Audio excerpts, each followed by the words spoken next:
नरेंद्र मोदी जो सोच रहा है कि मुसलमानों को बर्बाद कर देंगे, मुसलमान को बर्बाद करने वाला इस दुनिया में ना कोई पैदा हुआ है और ना हो।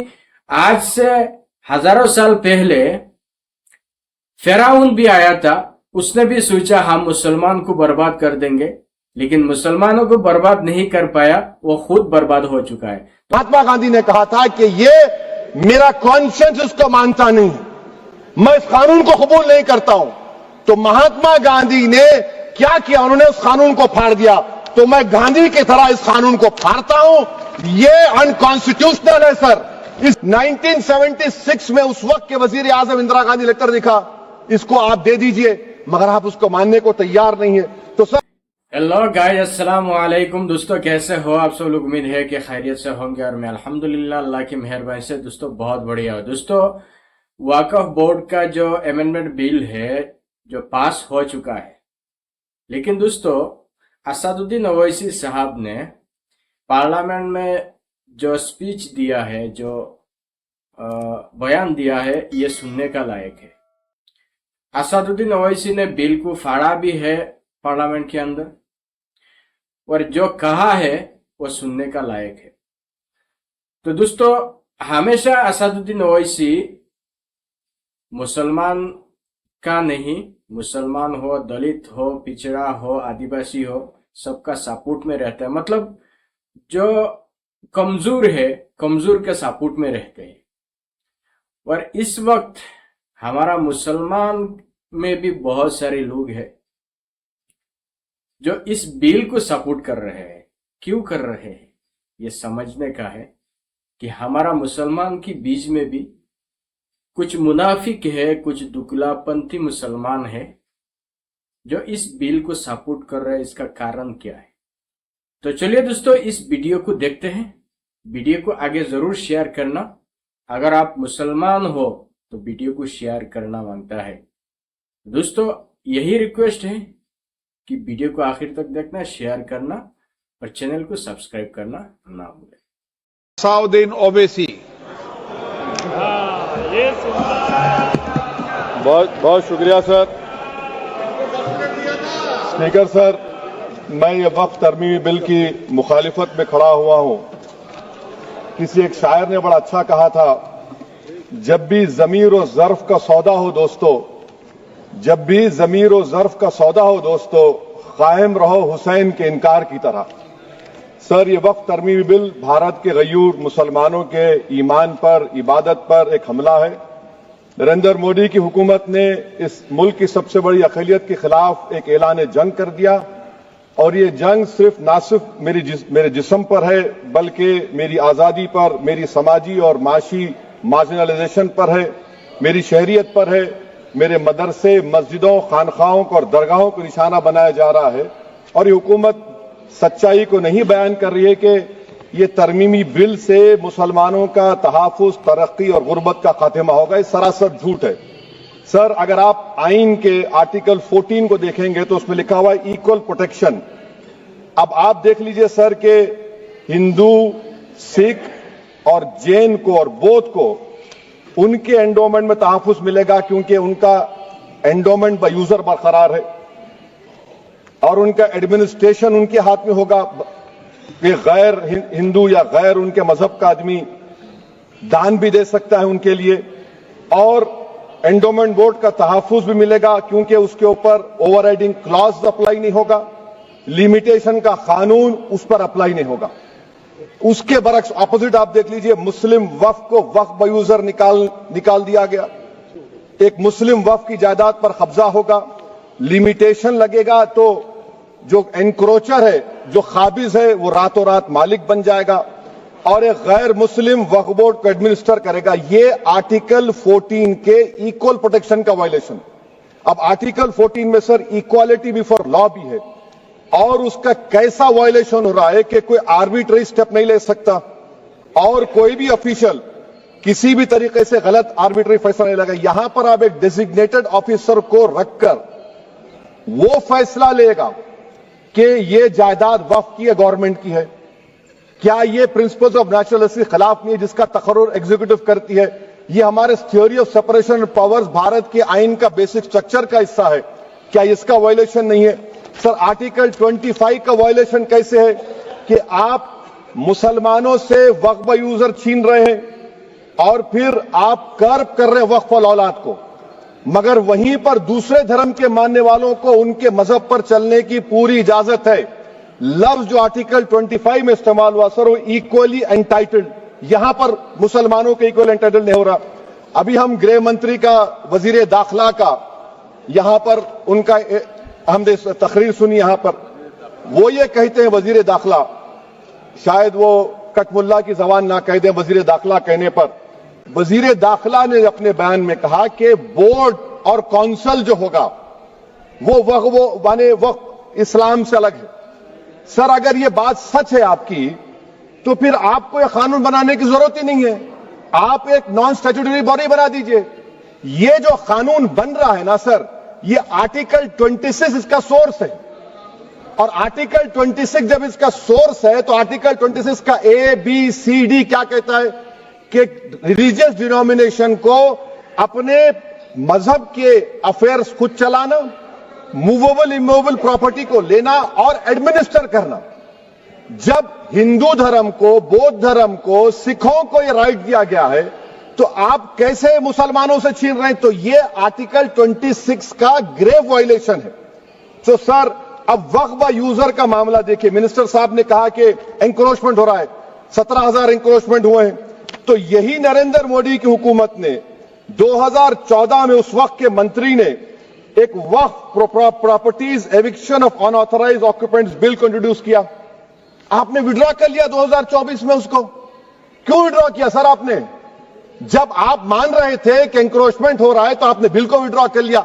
अच्छा सर, अब वक्फ यूजर को आपने निकाल दिया, माने कंडीशन क्या लगाए कि अगर उसमें डिस्प्यूट होगा और गवर्नमेंट प्रॉपर्टी होगी। सर, डिस्प्यूट तो है, मिसाल के तौर पर मोहिबुल्ला साहब जिस मस्जिद के इमाम है, पार्लियामेंट के सामने मस्जिद है सर, 123 प्रॉपर्टीज में मस्जिद है, डिस्प्यूट चल रहा है। कल कलेक्टर या डिस्ट्रिक्ट ऑफिसर बोलेगा कि भाई साहब ये गवर्नमेंट प्रॉपर्टी है, स्टिकर लगा दिया जाएगा, मस्जिद बंद, गवर्नमेंट प्रॉपर्टी हो गई, होगी ना सर? अब ये बताइए, आप जब से यहां पर पूरे बीजेपी रूलिंग पार्टी हमको ज्ञान दे रहे हैं कुछ नहीं होगा, कुछ नहीं होगा, मैं दलील के साथ बता रहा हूं आपको। ये मस्जिद दिल्ली गवर्नमेंट बोलती हमारी है, वक्फ दिल्ली वक्फ बोलता हमारी है। तो सर, वक्फ यूजर, अगर मैं अपनी गवर्नमेंट के खिलाफ वक्फ बोर्ड वक्फ यूजर इस्तेमाल नहीं करेगा तो क्या है सर? अच्छा, ये अमेंडमेंट जब हो जाएगा तो मुझे कहने दीजिए सर, सिर्फ प्राचीन मंदिरों की इबादत होगी, मस्जिदों की नहीं होगी। अब सर आप आ जाइए, अगर डिस्प्यूट मेरा एंशिएंट मॉन्यूमेंट से वक्फ का, एक मिसाल दे रहा हूं, दिल्ली में 172 वक्फ प्रॉपर्टीज ASI कंट्रोल में है, मैं तो हार ही गया वो, क्योंकि मेरे पास डॉक्यूमेंट नहीं है। आप कह रहे हैं कि डॉक्यूमेंट चढ़ाओ।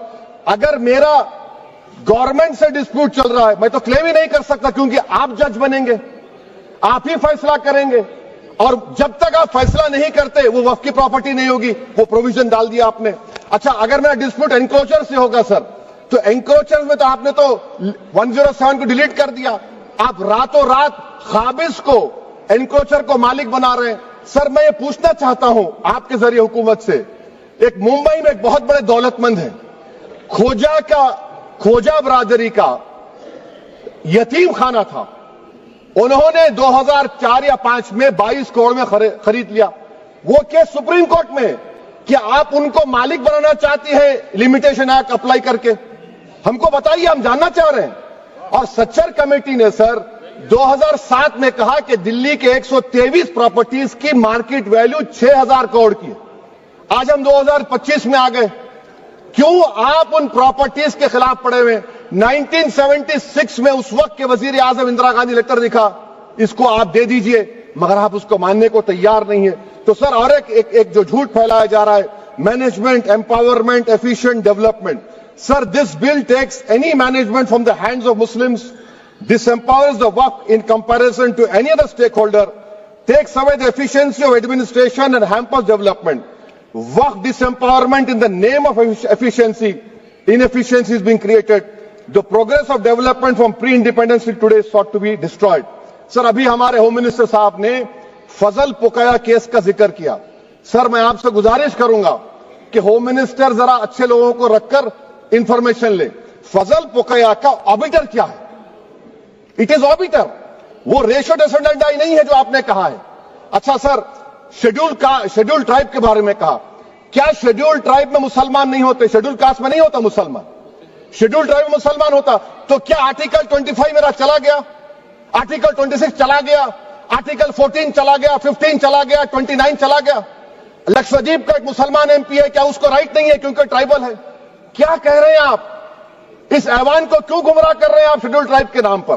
सर, और एक चीज जो आपको बता रहा हूं सर, अब आप जब आर्टिकल 26 से मेरा सोर्स है, तो आप सेंट्रल वक्फ काउंसिल में 22 में से 10-11 आप नॉन मुस्लिम को बना सकते हैं। रिलीजन न्यूट्रल आपने कह दिया, और आप बनाएंगे, क्यों बनाएंगे आप? स्टेट वक्फ बोर्ड में 7 नॉन मुस्लिम होंगे और 4 मुसलमान। क्यों होंगे? क्योंकि आप लॉ में 95 में डायरेक्ट मैनेजमेंट में ले सकते हैं 5 साल के लिए। आप वक्फ यूजर को आप कलेक्टर डिस्ट्रिक्ट ऑफिसर बोलेगा ये वक्फ की प्रॉपर्टी नहीं है, तो वो वक्फ बोर्ड खामोश बैठ जाएगा, कुछ एक्शन ही नहीं लगा क्योंकि वो आपके प्यादे हैं। अच्छा, जब आप नॉमिनेट करेंगे सर मैं मोदी गवर्नमेंट के खिलाफ नो कॉन्फिडेंस ला सकता हूं, मगर वक्फ बोर्ड का चेयरमैन जो नॉमिनेट होगा उसके खिलाफ नो कॉन्फिडेंस नहीं ला सकते, हम बिल्कुल नहीं ला सकते।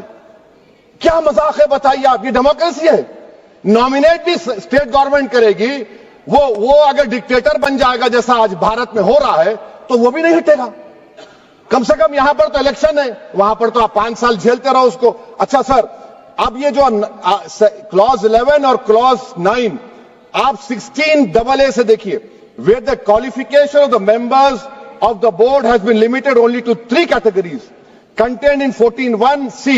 Intention is very clear that the majority is to be packed with non-Muslims. So who will defend my interests, sir?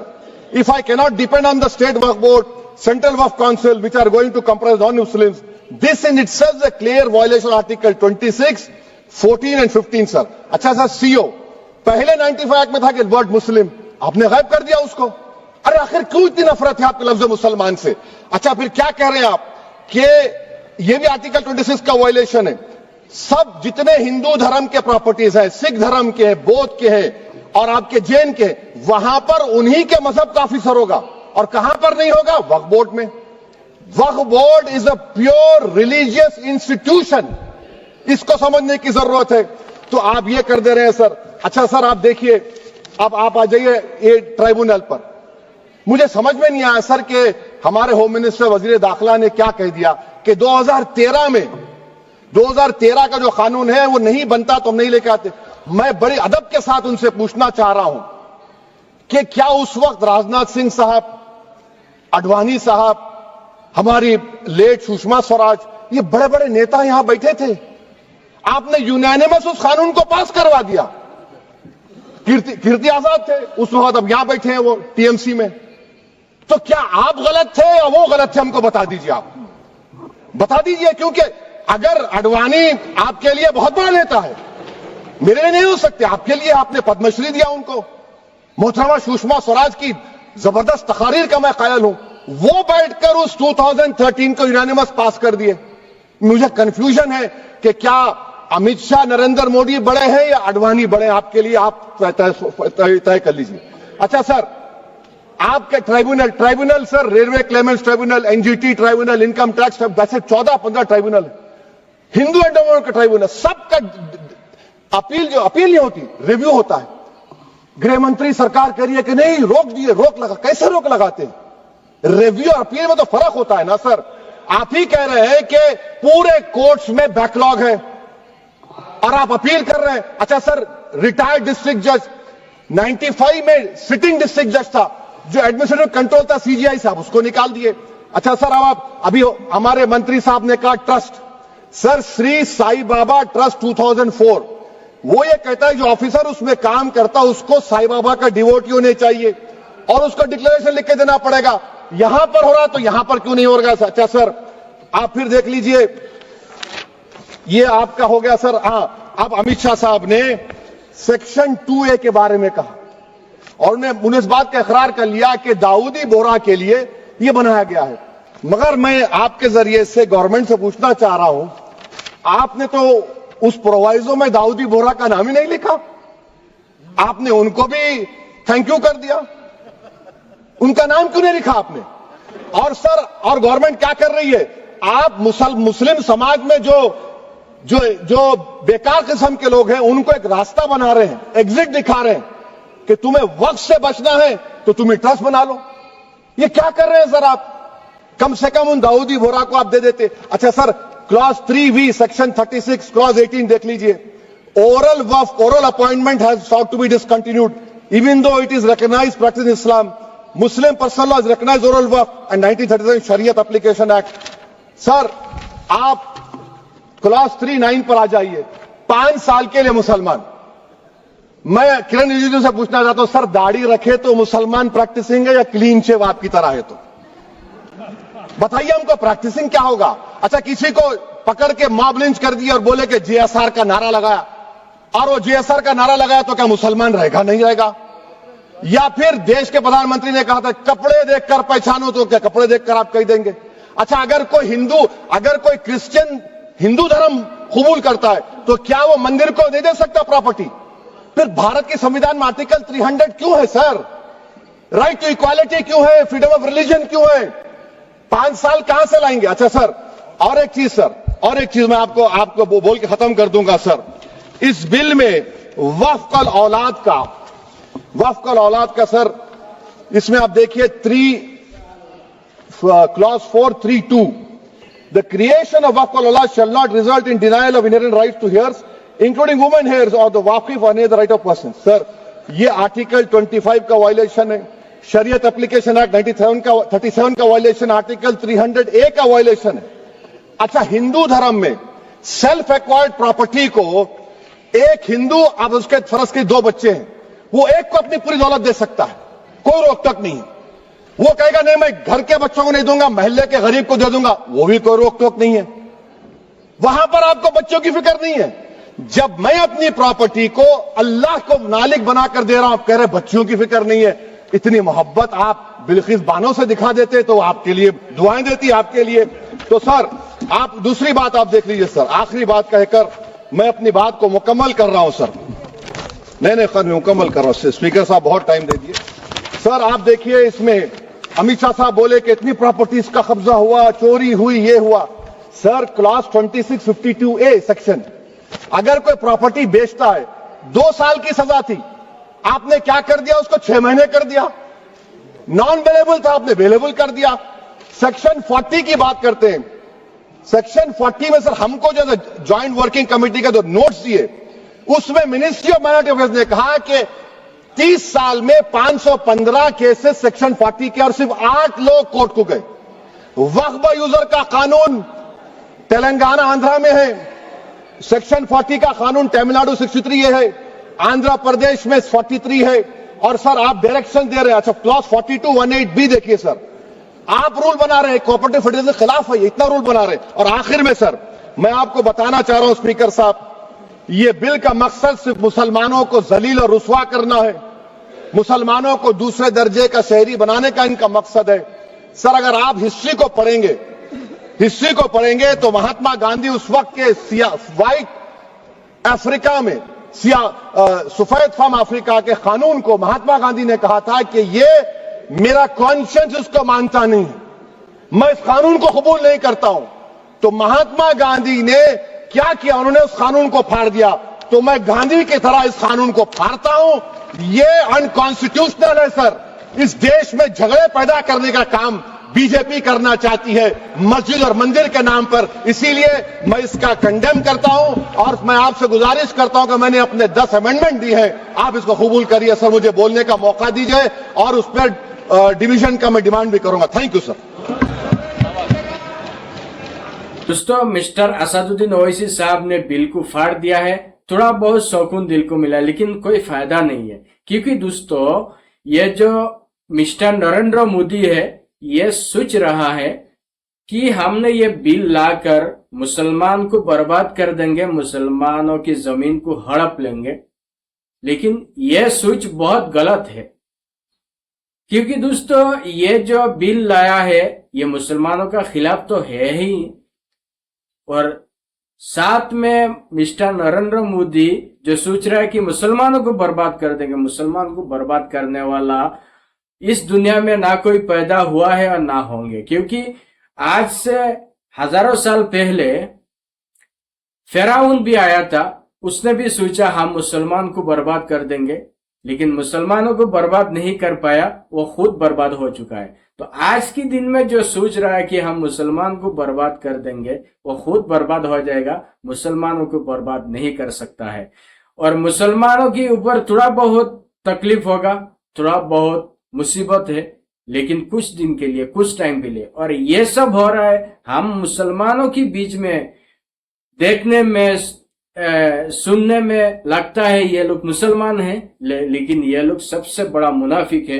और ये मुनाफिक के कारण ये थोड़ा बहुत मुसीबत मुसलमानों के ऊपर आते हैं।